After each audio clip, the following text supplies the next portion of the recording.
While the out-of-touch centrist pundits and the Beltway barnacles of the Democratic Party shriek about how wokeism or identity politics cost the Democrats the election, we know they have no one to blame but themselves. Now, I could take this time to tell you about how Matt Gaetz is a pedo, but we all know that. So I want to talk to us liberals, progressives, leftists, recyclers.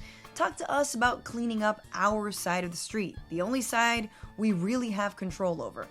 And it starts at the top. I've been mulling 3 things in the last couple weeks since the election. One is brokenness. We are really coming to grips in the most unfair and egregious ways with just how broken the Democratic Party is. Broken and leaderless. There's no one at the helm. Just a sad little man who's pulling the levers to the Wizard of Oz who keeps screaming, "Bernie can't be allowed to win." After railing for years about the threat Trump poses to democracy, someone who their own DOJ was unable to hold accountable for his crimes, they run a terrible campaign, and then, when they lose, they roll over like this. Campaigns are contests of competing visions. The country chooses one or the other.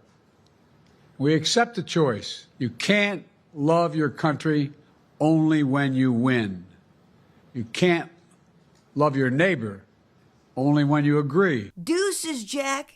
Look, forget the idea that we must now love our neighbor who wants to sweep us up in a round of mass deportations, but what is the Democrats' vision that lost?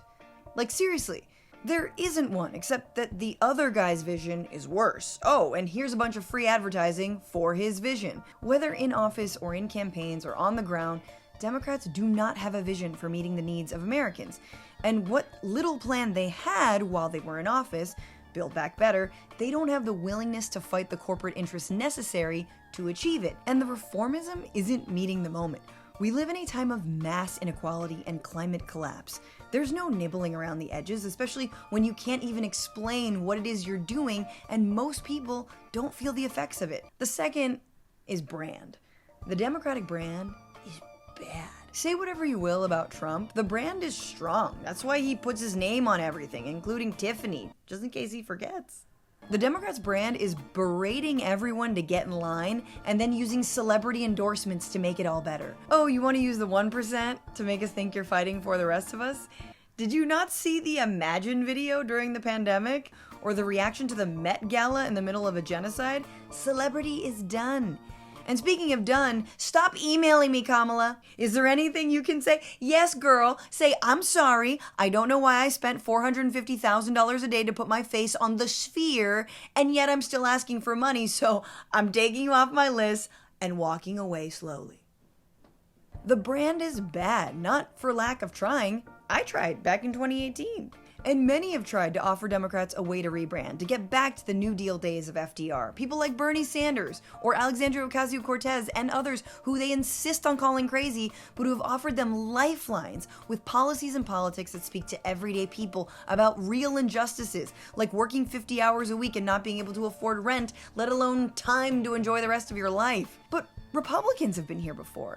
Look at them circa 2016. After 8 terrible years of Bush and 8 years of Obama, they were totally rudderless. Their best idea was Jeb. And then Trump came along and was like, we can just be openly racist, right? Trump was the best thing to happen to Republicans who don't mind having their nuts strung up like Christmas ornaments on one of Melania's Douglas devil furs. Sometimes it's okay to go with the popular thing, even if it's not Taylor Swift. But no, in 2020, Obama had to make the call, and Democrats closed ranks around the best candidate for the job, Joe. Finally, let's talk about the base. Everyone always hears the phrase, the Republican base, the MAGA base, because Republicans listen to their base. Yeah, even the nuttiest of the nut jobs. MAGA base says no vaccines. RFK Jr. MAGA base says great replacement theory. They talk great replacement theory. MAGA base says Democrats operate a pedophile ring. Trump assembles a pedophile ring in the Oval Office. MAGA base says Epstein didn't kill himself. Trump. What about the left? The left base says Medicare for all. Democrats. Left base says Green New Deal. Democrats. Left base says Black Lives Matter. Democrats say, oh, okay. Left base says no, but like doing something about it. Left base says ceasefire and weapons embargo to Israel. Anti-Semitic! And then they Karen the movement. Do you, Democrats? But you've been warned a million times over. Enough think pieces and hand-wringing and more accountability and more action. How will you earn back Americans' trust after all that you fumbled? And do you even care to? In the meantime, for those who are as frustrated as I am, let this moment radicalize you. Let it not make you apathetic or numb or harden you, but turn you into an agent of change. Let's remember that we're all we've got.